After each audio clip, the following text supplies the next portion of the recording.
গন্ডাছড়া মহকুমার এসবি এবং ডিআইবি কর্মীদের প্রচেষ্টায় উপজাতি জনপদ থেকে পুলিশের জালে উঠল 11 জন রোহিঙ্গা।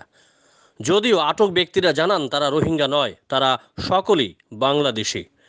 গন্ডাছড়ায় 11 জন রোহিঙ্গা আটক হওয়ার সংবাদ ছড়িয়ে পড়তেই গোটা এলাকায় চাঞ্চল্যের সৃষ্টি হয়েছে। জানা গেছে, গন্ডাছড়া মহকুমার এসবি এবং ডিআইবি কর্মীদের কাছে খবর ছিল যে শুক্রবার রাতের যে কোনো সময় গন্ডাছড়ায় বেশ বড়সড় একটি রোহিঙ্গা দল ঢুকতে পারে। এই গোপন সংবাদ পেয়ে নড়েচড়ে বসে গোয়েন্দা কর্মীরা। বহু চেষ্টার পর শনিবার সকাল 9টা নাগাদ গন্ডাছড়া থানাধীন মাছকুম্ভীর এলাকার অনিতা রিয়াংয়ের একটি পরিত্যক্ত বাড়ি থেকে রোহিঙ্গা সন্দেহে ছোট বড় 11 জনকে আটক করে এসবি এবং ডিআইবি কর্মীরা। তারপর ধৃত 11 জনকে পুলিশের হাতে তুলে দেওয়া হয়। রোহিঙ্গা সন্দেহভাজন 11 জনকে গন্ডাছড়া মহকুমা থানায় নিয়ে আসে পুলিশ। পুলিশের জোর জিজ্ঞাসাবাদে ধৃতরা জানায় তারা রোহিঙ্গা নয়, তারা সকলেই বাংলাদেশি। তাদের বসতবাড়ি বাংলাদেশের বিভিন্ন গ্রামে। ধৃতরা জানায় 3 বছর পূর্বে দালালের মাধ্যমে বাংলাদেশ থেকে ত্রিপুরা হয়ে রেল যুগে কাজের সন্ধানে তারা বেঙ্গালুরুতে গিয়েছিল। সেখানে তারা টুকাইয়ের কাজ করত, বিশেষ করে বোতল টুকাইয়ের কাজ করত বলে জানায় ধৃতরা। তার আরও জানায়, শুক্রবার রাত 11টায় কাঞ্চনজঙ্ঘা এক্সপ্রেস নামক রেল যুগে আমবাসায় আসে। সেখানে আগে থেকে অপেক্ষা ছিল দালাল।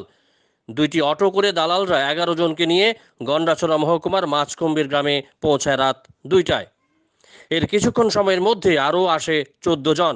শুক্রবার রাতে মাছকুম্ভীরের বাসিন্দা অনিতা রিয়াংয়ের পরিত্যক্ত বাড়িতে রাত কাটানোর পর শনিবার ভোর নাগাদ TR03R0533 ওয়াগনার এবং TR03Q0487 নম্বরের 2টি গাড়িতে করে 14 জন আমবাসার উদ্দেশ্যে চলে যায়। সংবাদটি সঙ্গে সঙ্গে আমবাসা থানায় অবগত করেন গোয়েন্দা কর্মীরা।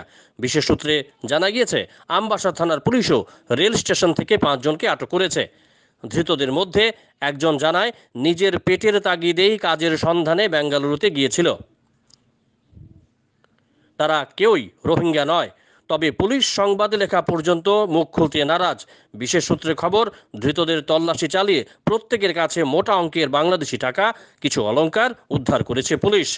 যাদের আটক করা হয়েছে তারা হলো মামুন সর্দার, বয়স 29, মোহাম্মদ পবন সর্দার, বয়স 27, মোহাম্মদ চান মিয়া, বয়স 35, মোহাম্মদ ফয়জুল আকন, বয়স 13, মোহাম্মদ মহারাজ শিখর, বয়স 25, রাজীব হাওলাদার, বয়স 22, মোহাম্মদ ফেরদৌস শেখ, বয়স 30, রুমানা বেগম, বয়স 25, লমিয়া আক্তার, বয়স 5, আফসানা আক্তার, বয়স 22, রুমা ইসলাম, বয়স 3। থানা সূত্রে জানা গিয়েছে, শনিবারই ধৃতদের গন্ডাছড়া মহকুমা আদালতে তোলা হবে। গন্ডাছড়া থেকে চন্দনলাল রায়ের রিপোর্ট, সাইমা 24 নিউজ, সত্যের পথে এক কদম এগিয়ে। আপনারা কি বাংলাদেশি? কতজন আছেন আপনারা এখানে? আচ্ছা, কোনখান থেকে আইছেন আপনারা? বেঙ্গালুর। কতদিন আগে গেছিলেন বেঙ্গালুরে?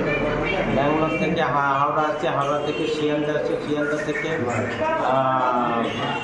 আমপাশা আসছে। ওইখান থেকে এখানকার লোকজনের ফোনে যোগাযোগের মাধ্যমে তাদের কাছে আসে।